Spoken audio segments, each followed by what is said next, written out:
Pria itu sudah 3 hari tidak minum air dan terus menusuk-nusuk senjata ke pasir di padang pasir. Ketika dia mendorong ke tempat lain, dia tidak menyangka akan tiba-tiba bertemu dengan pasir hisap. Namun prajurit itu tidak lari. Sebaliknya, dia memanggil rekan-rekannya dengan penuh semangat. Ketika semua orang tiba, mereka berdiri di atas lubang pasir hisap dan menarik kegirangan karena tempat dengan pasir hisap seringkali berarti ada air di bawahnya. Mereka memindahkan papan kayu dengan harapan, dan yang terlihat adalah sebuah sumur yang dalam tanpa ujung. Mereka berpikir air akan ada di dasar sumur, namun ketika kapten melemparkan batu, suara yang kembali adalah suara gedebuk yang dalam. Orang-orang tahu tidak ada air dan menjadi sangat putus asa. Setelah berusaha keras mencari sumur, mereka tidak menyangka sumur itu kering. Namun, pria itu masih tidak menyerah. Dengan bantuan rekan-rekannya, dia dengan hati-hati memanjat turun ke dasar sumur. Ketika dia mendarat, tempat itu penuh dengan pasir.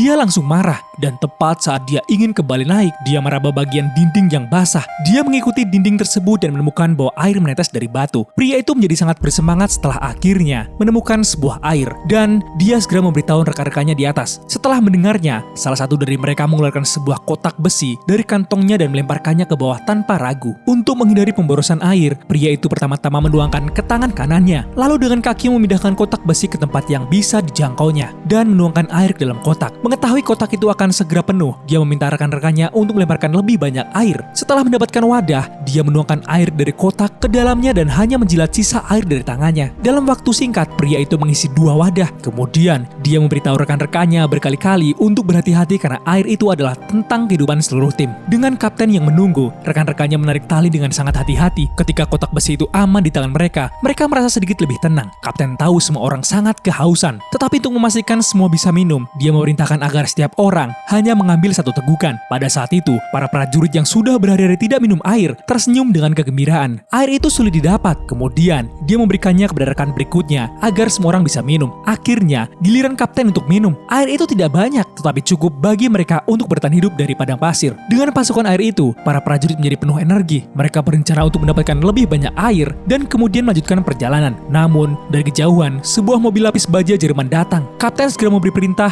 kepada semua orang dan menyuruh mereka bersembunyi di posisi mereka. Ketika musuh merasa santai dan memasuki jebakan, mereka mulai menembak orang Jerman. Setelah pertempuran sengit, orang Jerman terpaksa melarikan diri dengan panik dan tidak memiliki kesempatan untuk membalas. Kemudian, para prajurit menangkap 2 orang Jerman. Melihat mereka dengan mulut kering, kapten tahu kesempatan telah datang. Untuk mendapatkan informasi mereka, dia meminta rekannya untuk membawa beberapa air minum. Dia menuangkan sedikit air ke dalam cangkir kecil, berdiri di depan orang Jerman, dan mengambil 1 tegukan. Ini membuat mereka semakin haus. Kemudian, untuk kejutan semua orang, kapten menuangkan sisa setengah cangkir itu ke tanah. Akhir yang bahagia.